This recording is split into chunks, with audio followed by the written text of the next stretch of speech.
Hello everybody, and welcome to this very last leadership call of the year with Mark. Also welcome to all of our GMC members around the table.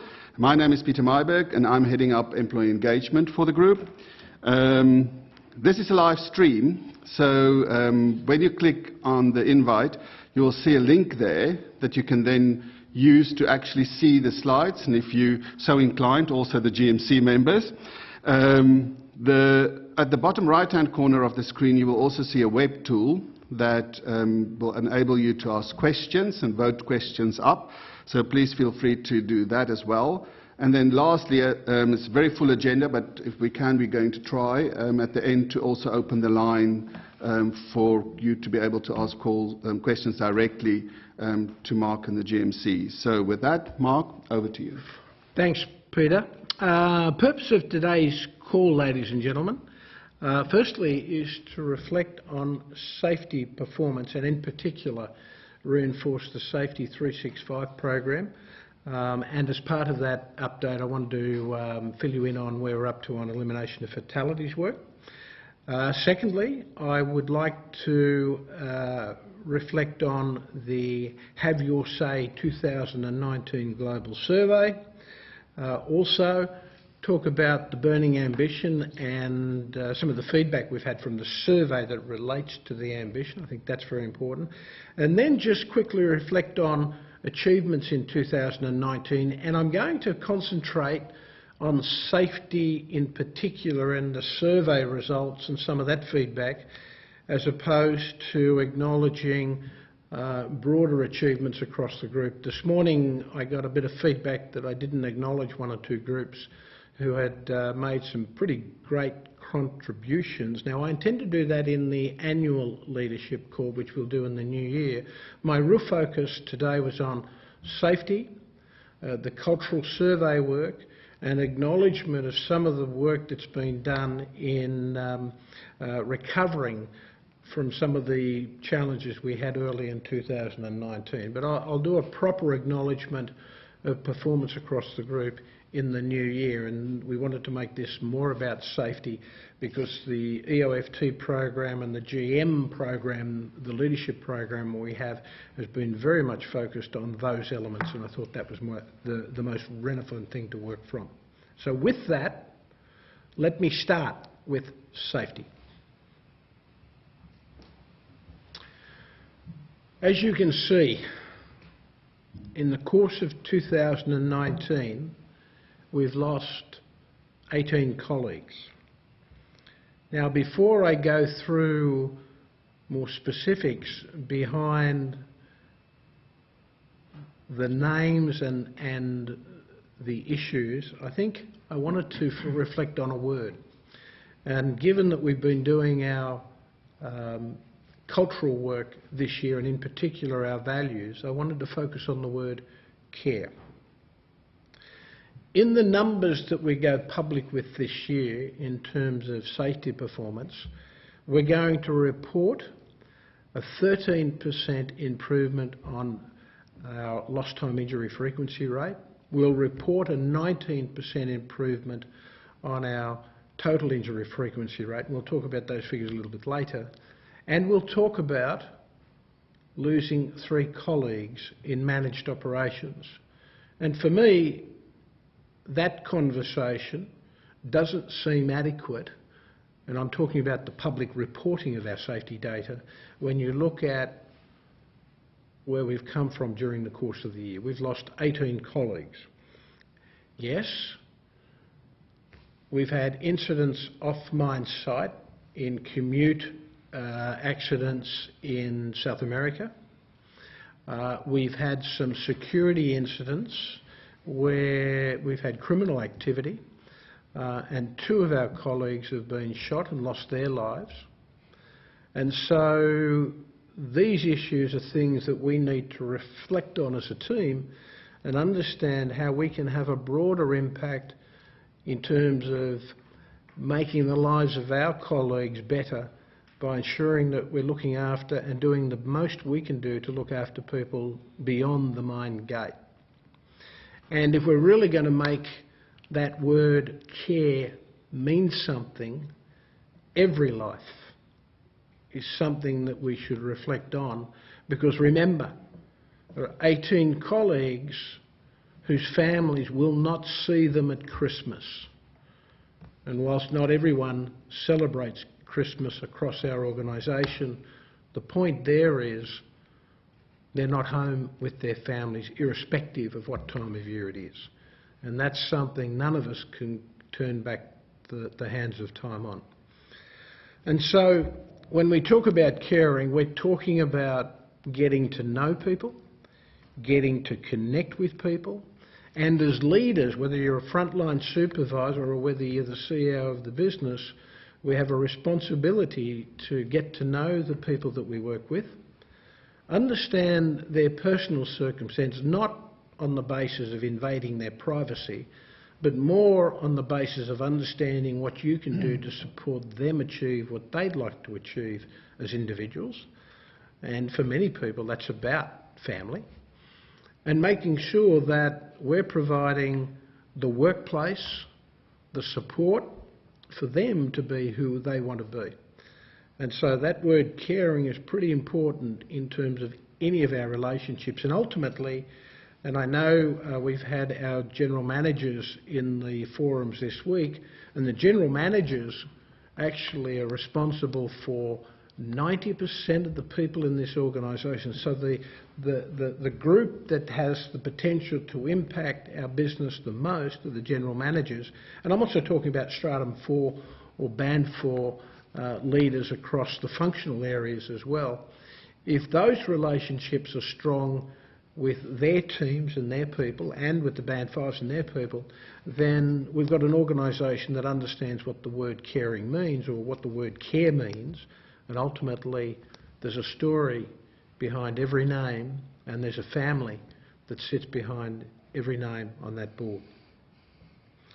So from my perspective, I didn't want to go further than that, other than to connect the conversation around our values, the use of the word care, and really caring about who we are, understanding who you're working with and how we can make a difference to people's lives, and making sure that it goes beyond the mind gate. Because at the end of the day, if we want the organisation I think we all aspire it to be, then we have to make a difference in the lives of the people that we work with, and that's both up and down the organisation.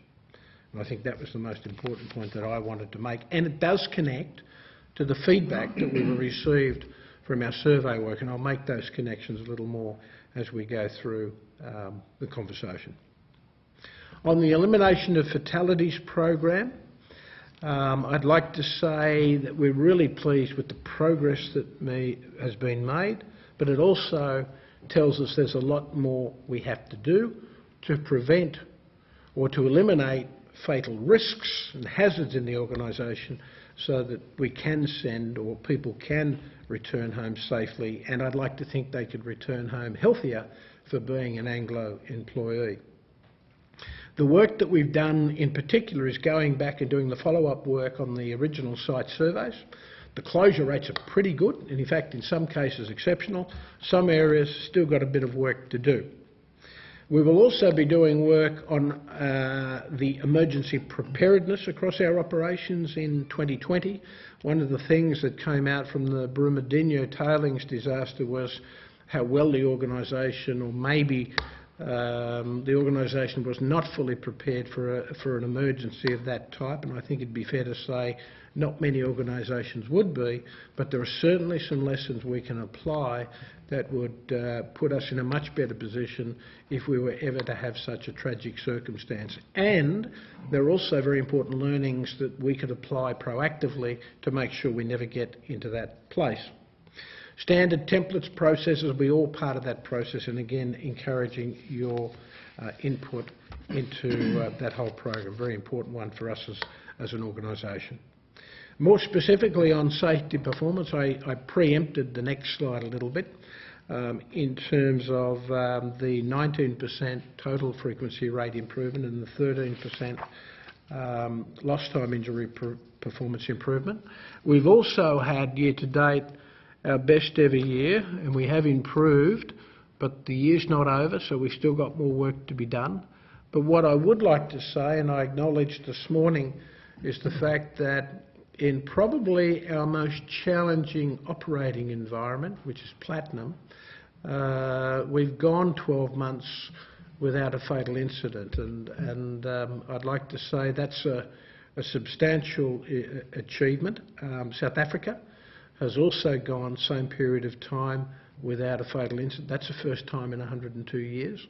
And the South African industry has made a significant improvement during the course of the year. And I'd like to think that we've made a significant contribution to that improvement. So some encouraging results, but the job's not done until it's done.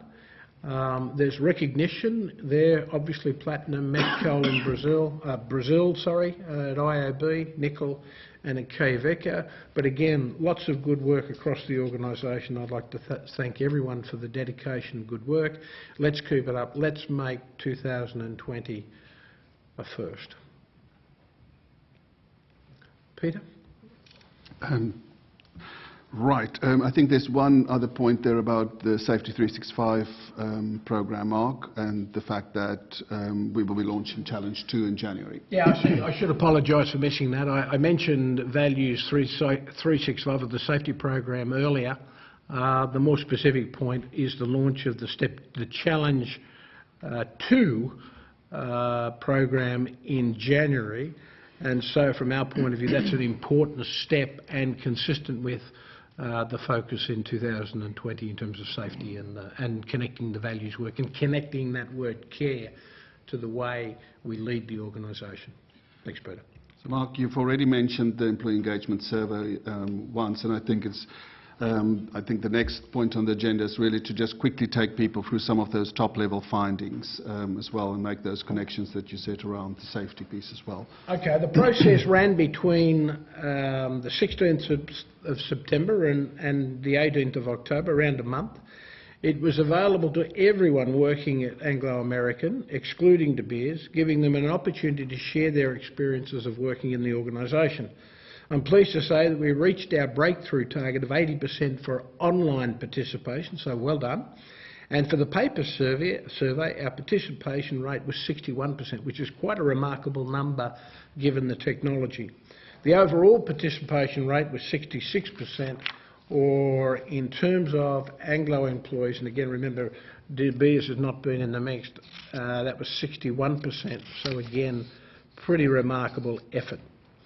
I should say thank you to everyone for making a contribution, and I'd like to say that your feedback will be part of a very important set of processes that we use to design how we improve as a business going forward. In terms of key results, very clear just from the results of the participation numbers that engagement across the organisation is very strong, and not surprisingly consistent with that participation rate. 84% of the people that were surveyed said that they're proud to work for Anglo American. That's a remarkable figure. So that is really encouraging from all our perspectives. And 82% would recommend Anglo American as a good place to work. Again, a great statistic. I'd love it to be 90%, but in my experience in terms of this work, in my time in this industry, that's a remarkable figure, the best I've seen on a large, diversified global miner. So that's a great figure, and thank you for that feedback. And that goes to you in particular as the leadership cohort. You guys are making a difference, and it shows, and it has been recognised by your teams. In terms of the overall direction and connecting with our purpose and our ambition conversations, at 60% of our connected employers, so 60% of the 60%, are saying that they know of our purpose and they generally feel connected to our purpose. And it hasn't been long in the living in the organisation, so that's a pretty good number, but we could obviously do better. On values and culture, 91% of all colleagues are aware of Anglo America's values, and they have been around for a lot longer, obviously. And 91% of our colleagues are aware of our values, and 80% of our connected colleagues describe the culture positively. However, there's areas where we need to focus, and in particular, safety came through, where 44% of non-connected employees, remember, non-connected employees don't have an email address, so it's probably likely to be people on the shop floor, or maybe at that first supervisory level. They don't feel as connected as we do on a more general basis, and they feel that safety is not a number one priority for us as a leadership team, and that means all of us. And 14% do not believe safety concerns are promptly addressed. And for all of us, that's a concern. It does, in my experience, probably reflect maybe the language that we use to describe things that we want to see done, or it reflects the behaviours people observe about us as leaders. It might not be what we say, but it could be what we do. Either way, there's a material group that don't believe we're committed to safety anywhere near what they believe we should be. So that's an important bit of feedback. It's also interesting to notice the difference between connected versus non-connected, and as I said, it's more likely to be the supervisory or staff grouping in functions as well, but there was a 23% gap. So people on email or in the connected grouping don't always feel they have the right resources or the tools they need to work safely. 18% gap, managers don't always listen when safety hazards are raised to them, is their view. And there are 19% gap where managers do not show they care about safety of people. So again, there's a difference in the two cohorts, how we land, and either way we've got to think about what that means. And one of the things that will occur is we'll dissect the data a little bit differently and focus on areas where that disconnection seems to be higher, and we'll help people in each part of the business understand the data and see if we can help where the focus sets in terms of the work programs we initiate as a consequence of this work, or the work programs we're suggesting should be initiated. You with your leaders will determine exactly what we should be working on. Yes. So the business units and the functions are going to be receiving their respective data early in the new year, and then we'll all need to do the actions plans, exactly what you were saying, to respond to our areas. Yeah.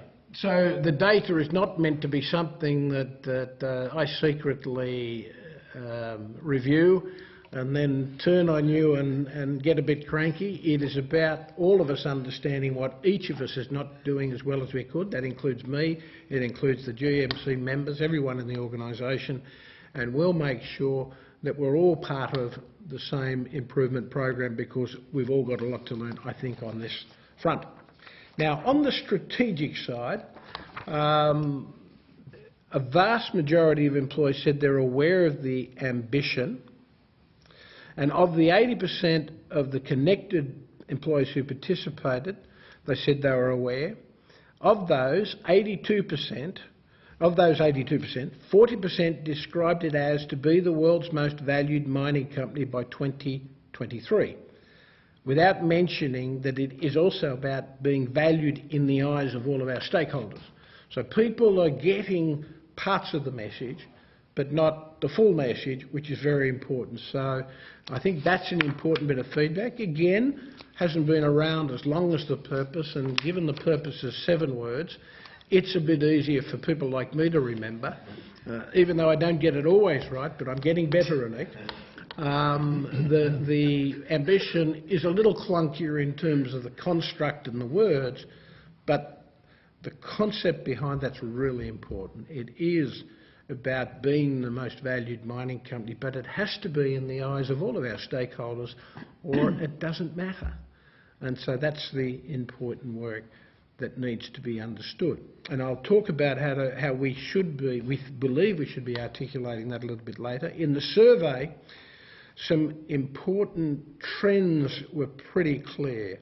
Firstly, and this is compared to back in 2017 when we last did our survey work, we've certainly improved, but today, still today, 33% of people don't believe they're treated with respect, regardless of their job or who they are. In terms of recognition, 33% feel they are not appreciated and recognised for their contribution. I got a bit of feedback from a few this morning that because we didn't recognise certain areas that was the case, not intended. And so certainly if that's the case, it isn't intended, but that's something we've got to be aware of. Personal development, 32% believe they do not have opportunities for personal development and growth. In terms of intention to stay, 31% of connected colleagues often think about leaving the organisation, so that's a third. When asked about the main reasons why colleagues would consider leaving Anglo American, 39% said to expand their career, 35% said to get better reward and benefits, and 30% said because of unclear guidelines for promotions. And communication engagement, 31% believe there is no open and honest communication in Anglo American. Now, those numbers are remarkably consistent, and not surprisingly, this is a probably, but the data, and when we cut the data we'll try and understand it better, there is a group that we are missing in some way, shape or form, and it's manifesting in these sort of statistics. And the fact that they're so consistent, it probably suggests they're connected. But we'll wait for the next slice of the data. But I think that's certainly one of the things it would appear to be on the face of it. But we'll talk about that, and I'll pick that up again when we do our next leadership call. We'll also have the benefit of a bit broader feedback and feedback from the ground as well. Along with my GMC colleagues, all of us are fully committed to understanding the feedback and looking at what we can do differently. And early in 2020, the GMC will discuss the findings and agree group-wide actions that will need to be implemented, and Anik's talked about that in part as well. And also the business unit or functional specific feedback will also be analysed and shared and analysed together to see what we can do to improve all parts of the business. So I think it is important to close that loop and make sure we're giving feedback to all employees, and I think most importantly the fact that they've taken the time to fill the forms out and give us feedback. We certainly owe them the feedback and the actions in terms of how we'll deal with that feedback in a constructive way. Peter. Yes, thank you, Mark. I think you already mentioned there that you want to come back to the burning ambition, and we saw there that there is still some work to be done on the burning ambition, and I think if you look at the bottom line numbers, there's still 40% of the total group of people that were surveyed that did not know even what the burning ambition was. So I think two problems there. The one is about those that do not quite understand it yet, and then secondly a group that don't know it at all, and I think this is a great opportunity maybe for you to set it out in its broadest terms in terms of what it means for all of us. Okay. I think this is one of those moments where we really have to be pedantic and be very clear and specific about what we mean by the burning ambition. And in each culture we have different ways of articulating that point. But I think the key point to make, and if you go through the operating model, we only design things in a particular way in the operating model if we believe the way it's done is important to the outcome. And in the same context, or if I can say in the same way, our definition of the burning ambition needs to be, I think, carefully articulated, because the way we articulate it is very important, because it is meaningful. Duncan, you look like you wanted to say something there. And so let's start with the way we talk about the burning ambition. In 2023, and I'll tell you why that date's important in a couple of minutes, in 2023 we want to be the most valued mining company in the world in the eyes of all our stakeholders. And we can argue employees, customers, contract people that we have a business relationship with, It could be any third parties that we interface with, even NGOs that are very aggressive towards us. It has to be about connecting with society in its narrowest and broadest sense, and obviously that includes our shareholders. Now, clearly, the targets start with shareholders, but it's a much broader conversation, and that's why we have to make sure we pick up the 3 points consistently that deals with each of those stakeholder groups. So firstly, when we talk about effectiveness, and effectiveness is a measure that measures the primary outcome we are looking to achieve in the role that we hold. So as Chief Executive, the most important thing for me to deliver from a shareholder perspective, and don't forget this is not something that in of itself stands on its own, but if I'm talking about the outcome for a shareholder, it's actually free cash flow.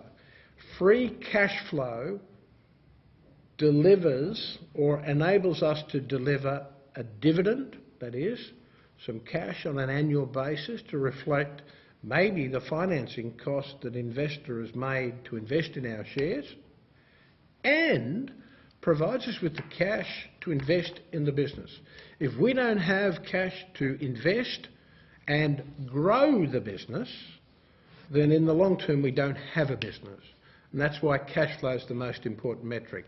Pays the dividends, it allows us to invest and sustain the business, and it also provides us with the ability to fund. Now, we have talked either EBITDA or cash flow. The number we used was $6 billion in cash flow.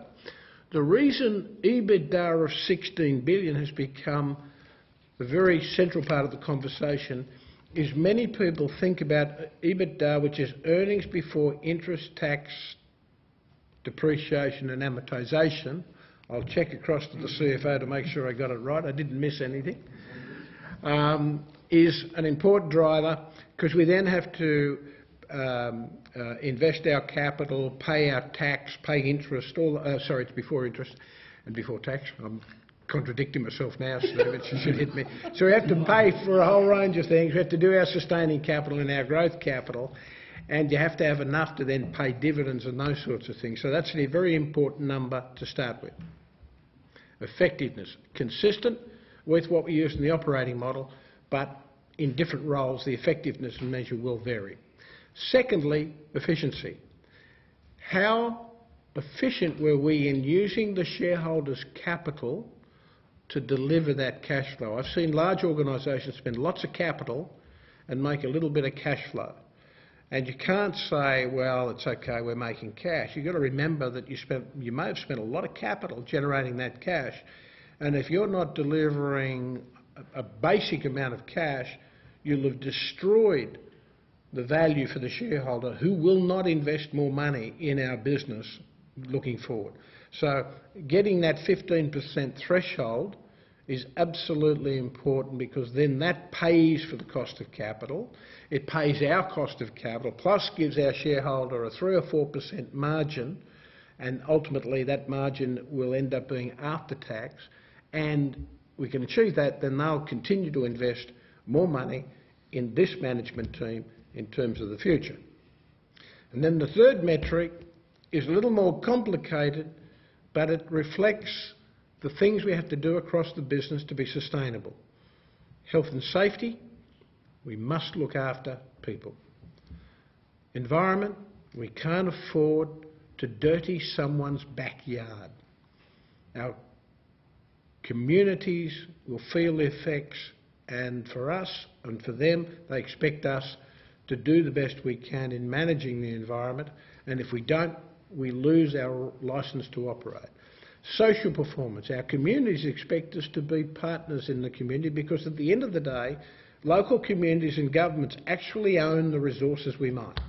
And unless we've got a partnership at the end of the day and we want to keep mining, that has to be a partnership, not simply a tolerable relationship.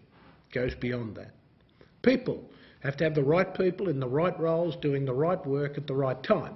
and you know the story, but it's also having the people coming through the system that can take on the bigger roles over time, and each one of them and each one of you should have that type of development conversation in terms of the future. It doesn't mean you have to do something different. If you enjoy the work you're doing, that's great. But there are people who would also like to do things differently over time. We have to be part of that conversation because that's ultimately how we keep the organisation evolving and going forward. Production, critical mass, the ability to generate revenue, absolutely key, and selling our products, and the guys have done a great job on that front as well. Costs, making sure that we're in the bottom half of the cost curve is absolutely key. We work in an industry where prices can be 100 one day and 50 the next. We need to make sure that our costs are under the 50 so that we can withstand the troughs in particular and continue to invest in the business and make sensible decisions for the long term. And the exercise in 2015 was because our costs weren't low enough. And the balance sheet is about making sure we don't carry too much debt so we can be opportunistic, or we can survive the tough times without making short-term decisions. And those 7 elements are all critical in terms of sustainability. And if you're in the elevator test, one way I could suggest you might think about saying it, and I'm very open to better suggestions: effectiveness, cash flow; efficiency, return on capital employed; and sustainability starts with safety and looking after people. And there are 6 other elements that are absolutely critical, but sustainability has got to be on the table. And I'm fine if you say it's safety, but you've got to be able to, as leaders, articulate the 7 elements because they're all important, and you can't have cash flow without sustainability and efficiency. The 3 go together. That's absolutely critical. In terms of time frame, I've been asked why 2023. My job with the executive is to have a pathway for the next 20 years in terms of the business, sustaining and growing the business. And we can talk about 5-year increments in that process. And for those that are interested, when we're walking around the operation, I'm more than happy to share that view. But in particular, our general managers, who again have 90% of the people reporting to them, their time frame is 5 years. So for us to make the burning ambition something that lives in people's minds and they can connect to in terms of results, that's the focus of the 5 years. And we'll continue to refresh the burning ambition and keep that 5-year time frame ahead of us, and take your input on how we can make that leap, because a lot of our innovation work and other things will evolve and shape it. But today, 2023, doubling EBITDA and free cash flow, so I'm talking free cash flow, but I know people have been talking EBITDA, and making sure we've got the returns, and we're continuing to improve, absolutely critical. And in particular, our elimination of fatalities task was focused on getting to 0 fatalities, has been a real priority in that sustainability conversation. But remember, it's part of a broader conversation, but it's a good place to start the conversation, just to demonstrate that concept of sustainability. Peter. So Mark, if you just look at the next slide there. Before we go to the next slide, I think it's important that the leadership knows that we're going to be issuing, corporate communication is going to be issuing in the new year an aide-memoire to help everybody communicate consistently the burning ambition, the strategy, and the purpose. Thanks for that. That's important. And so if you just look at that slide on the screen now, Mark, that's your business scorecard. I know it's slightly heavy on detail, but the 7 pillars of value are still in there, and I think it's the point there that all of what you've just discussed is in service of that burning ambition. Now, you know, I'm an engineer, and the fact that you get everything we talk about on one page in of itself is a key objective. So I'm not sure I can do anything in much smaller font, but it does cover the key issues, it covers the key strategies. We've picked up the larger scale assets that gives us an idea of where we are in terms of health, and it also picks up the risk issues across the business. So this is the page I use to talk to the board about where we are on the key matters, whether it's strategy, delivering the ambition, or talking about the 7 pillars of sustainability, risk across the business. This is what we use, and it's about creating a common language. And at each level, we should have similar scorecards that probably don't look as busy as this, but covers the same sort of things that are relevant to each leader in the business. Now, looking back on 2019, as I said, I wanted to make a more general observation, and certainly in terms of things you'll hear in the public domain. We have had a solid year, albeit we've been a little bit behind on our production. I did want to acknowledge a few groups that had been doing a lot of recovery work there, given a very slow start, because they would have been feeling a little bit disappointed early in the year. But I think the recovery in met coal, Kumba and platinum has been notable, and the De Beers work in an area where we were under stress. As I said, I wanted to, and so you do hear the conversations around Quellaveco quite publicly. We're making very good progress there.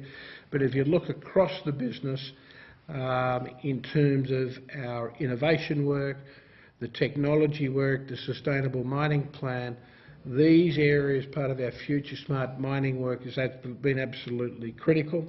The innovation work around bulk sorting and other elements, the floating solar PV plant, are all consistent with that sustainability theme and the safety theme that we've been talking about. We've also launched Team and Learn, both of which help us work to learn better together as teams, and our leadership, the Operational Leadership Excellent Program, the AAL-Z012, is absolutely critical, and it connects all with our safety and our values work. In terms of going forward, Anik's going to talk a little bit about some acknowledgements, and then we'll pick up with a little bit of a summary on where to from here, and in particular I'll talk about some communication engagement points. Exactly. Thanks, Mark. So we've received some very good recognition through awards given by external stakeholders and peers. Last week we received 3 awards from Mines and Money. It's an international event series, you probably have heard of it, that runs in several locations around the world, and it brings bringing together investors, explorers, developers to network, share knowledge, and do business.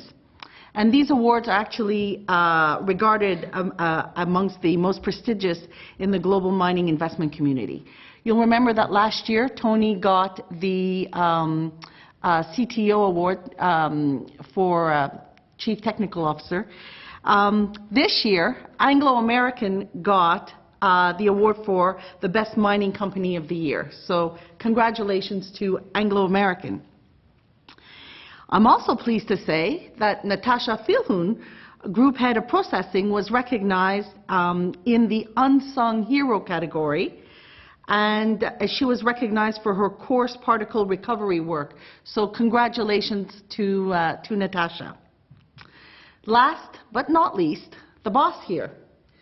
In addition to being recognized for his charm and witty sense of humor, he was also recognized as CEO of the Year for portfolio improvement, operational transformation, embracing the future of mining, setting the standard for sustainability and technology. So Mark, congratulations to you. Thanks, Anik. I think firstly, the most important award or recognition is for the company. CEOs tend to get the awards if the companies do well. That means we've been carried by the rest of the team. And for those that were wondering, no, I'm not a little taller or a little younger or a little better looking. That's Richard Price picking up the award for us. So we've got to say thank you for Richard for being there to take up the award. But I think most importantly is a recognition for the leadership team. And again, I'd like to say well done to Natasha. Quite often in that area of work, nobody really notices until well after the event and when you've introduced the new technology. So it's great recognition, and it was a good night, I think, more importantly, for Anglo-Americans. So well done. So quickly, just to add another prize. So the congratulations to the IOB team for winning the inaugural Inclusion and Diversity Prize at the annual, Ruben, help me out here, Aberger Awards. Thank you. And it was for their inclusion and diversity program. So congratulations to the Brazil team. And they won against Boticario and Vivo, which are not mining companies. So that's and very recognized from a diversity perspective. So well done to the IOB team. In the spirit of recognition, it would be really great if we heard about all of these awards across the group, and if you could let our comms team know ahead of the leadership calls, we really would like to highlight some of these achievements. I think a point to be made, and I know we've got questions coming in, so I'd like to say that one of the really important things that we try and talk to, and I talk to sustainability and having the right people in roles. Quite often when we're recruiting people, we have an unconscious bias, whether it's a male looking for another male in role, or whether it's female, or wherever you may come from, we all have biases. And I'd like people to understand that we see that increasing the diversity across the organisation takes time, because what we're trying to do is make sure that everyone we put in role is the right person and capable in role. Now, we could make targets or set targets that get us there quicker, but it may not be the right way. And let me tell you now that it doesn't matter where you're from, and we make no apologies for looking to increase our diversity across the business, but at the same time, whoever gets the job because they're the best person for the role. Pure and simple. We don't give away jobs. We don't provide an opportunity for someone to get a job that doesn't deserve it, but at the same time, the way we look and increase the net and make sure that people that might not otherwise apply or be available to compete for those jobs are there, and they earn it on their own merits. And I think that's an important point to make. But at the same time, we also recognise that in the diversity conversation, changing the conversation adds a dimension in of itself that adds value to our organisation. And so I think that that's an important point when we're trying to reconcile that question about have you got the right person for the role if you're trying to come up or deliver a diversity target. It doesn't work in a linear way. In our view, it's not linear. It's actually a three-dimensional conversation. We take those points into account. But I want it to be clear that if you get a job in this organisation because you're right for the job, period. It's not because you have some particular dimension that helps us get to a number or hit a specific objective. If it's not right for the business, it doesn't occur. And I think that's a really important point. And by the way, it's a fair question too, making sure that people... Were you answering the question? Yes, I was answering the question. But I thought it was important to answer it here because I think it's a good question to ask, and I want to be clear, because I've seen some organisations that just do it by numbers.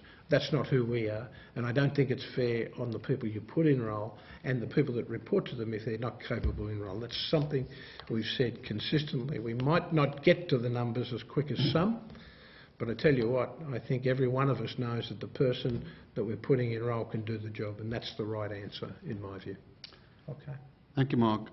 So we saw on the previous slides in terms of the employee engagement survey that 31% of our employees felt that we could still improve on our transparent and open communication. We've also, and in that spirit, we've been thinking about how we change our offering to senior leaders in terms of communication tools and mechanisms. And maybe you can just talk a little bit about what we're aiming to do different in that space next year. Okay, so in terms of what we have to do as a team, There has been work on the senior leadership communication channels, both in terms of trying to improve the content and making it more relevant, and to make sure it's more accessible. We've taken into account feedback from this year's Senior Leadership Conference, and in February 2020 a new set of communication engagement tools is coming your way. You'll notice some changes in the main suite of channels. That's Leaders Digest, the Leaders Hub on Eureka, and the ad hoc Leaders Briefs. Not only will they look different, but most importantly, it will have content that's more relevant and concise, again based on your feedback. It'll be jargon-free and inspiring. That means I probably won't get to say much at all. And better tailored to meet your needs. And again, I think that's the most important point. It's about what works for you. Leaders in Band 5 will also start receiving Leaders Digest, so we're extending the scope of the communication. We hope that helps yourselves. They'll also be linked into the Leaders Brief, and they will also have access to the Leaders Hub as well. We believe that you have a critical role to play in engaging everyone in the organisation, engaging your teams. You are the leader, which means you are the primary communicator of news about the organisation to the people in your team. If you're not doing it, no one else will. We don't rely on other parties, whether they be union representatives, and we respect the role of union representatives in the organisation, or any other form of representation. You're the leaders, and you are the prime, and must be the prime communicators of information to the people in the organisation. If you're not, you won't be trusted.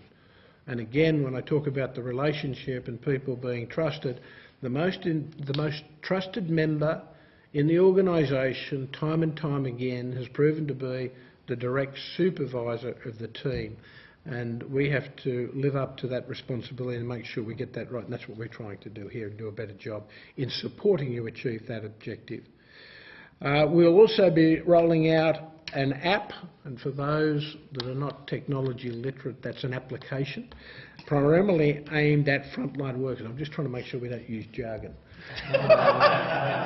Which will allow us to directly communicate and engage with our colleagues for the first time. As you see, you can you can teach an old dog new tricks.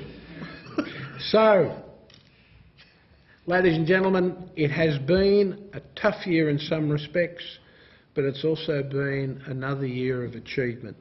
We've improved our safety performance, but as I said earlier, we've still got a long way to go. And so the focus on living our values 365 days a year, absolutely critical. And let's go beyond the main gate, because anything we can do, whether it's on the commute front, roads or interface, or if it's about health and helping people be who they want to be, absolutely critical. And that's part of the relationship we're building with all employees. In terms of communication and making sure that you have what you need to be effective as a leader, the survey work, the information from that survey work will be unpacked and shared so that each of you can tailor your messaging to try and connect on those key fronts. The burning ambition goes with the purpose in talking about what we're all trying to achieve and where we're going. And the communication and engagement platforms that we're creating are all designed to help you connect better with your teams, whether it's myself with the GMC, GMC members with their teams, or yourselves in your part of the business and with the people that you work with and lead. And so for that, I'd like to thank everyone for all that you've given in 2019. As I said earlier, today wasn't about acknowledging and recognising specific areas of the business on a point-by-point basis. We'll pick that up in the leadership call once we've got the final results in, because a lot of people heading hard for a pretty hard finish line at the moment. But it was more focused, meant to be focused on the safety, communications and the issues that fit around those particular areas. So I'm very happy to take any questions we might have. Thanks. So shall we go to see what's already there? Mark, please explain the rationale for the BS colleagues being excluded from participating in the employee engagement survey. Anik, I think it may have been more around the Timing. well, Timing. timing and a sensitivity to make sure with the various sections, joint ventures, there are some protocols that we need to observe, and felt that we couldn't wait, and that's not a criticism of De Beers, by the way. We just need to get on with the survey work. So nothing more than a timing and logistics issue, which we will correct in future. And they have their own survey, which they've had to do earlier in the year, and we will look at how we could potentially work in future. Because they launched their purpose. Yeah, I was going to say, you've also got to be aware that because of the nature of the De Beers business and being a B2 customer business, the purpose and the articulation of their profile to the marketplace, and I mean customers in particular, is a bit different. And so the content of some of our conversations around purpose and ambition are a little bit different. But at the end of the day, we'll look to see how we can align those and make sure that we do something that's more consistent going forward. Thank you. The next one is vesting of our Ambition Award is only determined by financial outcomes.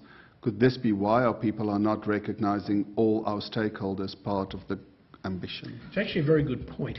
We pick up the sustainability measures in other parts of the business. We will go back and reflect on that. I think that's a great question that we need to do a little bit more work on. So we'll take that as both a question and a suggestion, and we thank you for that. That's a good connection. And the 7 pillars of value is still, are we still going to use the 7 pillars of to measure value? That's the 7 that you talked through. I think you the answer is yes. As we evolve and understand those pillars better, we may do a better job articulating what that looks like, but the answer is yes. And the place where we typically go beyond in our articulation is when we meet with socially responsible investors. They're very keen to hear about our 7 pillars of value. Yeah. So I think for those of you that that wondered why Mark was addressing that point previously, that was the question. Yeah, but do you want to maybe add something to that? Yeah, Peter was good because he saw me coming up to the diversity point and gave me an opportunity to answer the question. I think it's a good question, by the way. And I think in coming up with our targets and timing, we tried to reflect on how you would need to broaden the net of available candidates so that you got the best opportunity to increase the participation of minorities or gender candidates, and that requires time and slightly different focus on how you draw people in from different backgrounds. And we're still learning, but the key point that I'm focused on, and we all are, is whoever we hire is capable and the best person we think for the role, and that's why it takes a little bit longer. And in my view, doing it the right way, it's better to take a little bit longer and get it right and not undermine the credibility of any individual that comes into the business. And if I could say this in a very careful way, I've seen people talk about individual candidates on the basis that so-and-so may have only got the job because. And that's not going to happen in our organisation because that's not how we think. And by the way, in terms of diversity, that proposition, I think, is absolutely critical in making us and taking us to where I think we can be. Taking different views into account adds to the organisation, not detracts, and I think that's important. I think in Didier's absence, I think some of the HR procedures are also shifting, and that we're going to be introducing blind panels, so you can't see if a person, gender or race or whatnot. So that's going to be introduced. Yeah, and I think that point about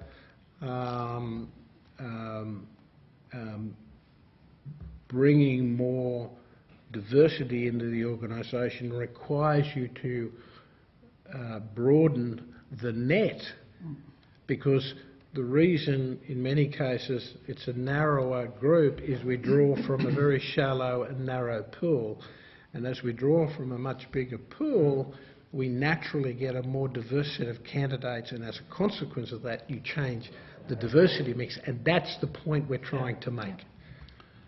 Right. I'm just conscious of time, and I still want to see if I can go to the It's open line. So, really important. Philippa, can you just quickly remind people how to access the call if they want to ask a question into the room?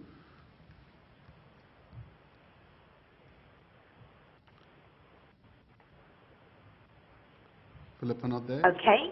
Yeah, I'm here. If you wish to ask a question, please key star and then 1 on your telephone. If you decide to withdraw your question, simply key star 2. All questions will be answered in the order received. You'll be advised when to ask your question. All other lines will remain on listen only. So just a reminder, if you wish to ask a question, please key star and then 1 on your telephone.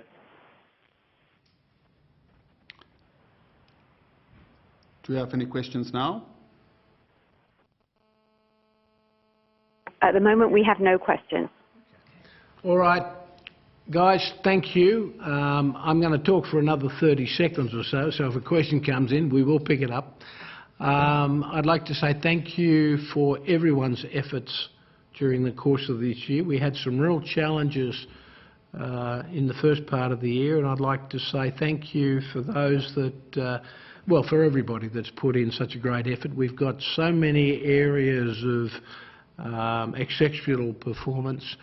We'll pick and try and do our best to acknowledge everybody in the organisation when we do our end-of-year results call. But again, I wanted to make sure we focused on our safety, our values conversation, the communication structures coming off the survey, and also acknowledge those that have made a fantastic contribution on the safety front, and where we've got a couple of very specific challenges. But we'll do a broader recognition of the exceptional performers across the business in our call where we reflect on the year in full. Any questions come through, Philippa? No, we have no questions. Maybe just to encourage everybody that I think this will be open for a while still, so if you want to continue to ask questions, you're more than welcome to, and we will try to answer those questions and put them in the next edition of the Leaders Digest. Thank you. Thanks, everyone, and have a safe Christmas. And for those that don't celebrate Christmas, have a happy Holiday. holiday. Cheers, everyone.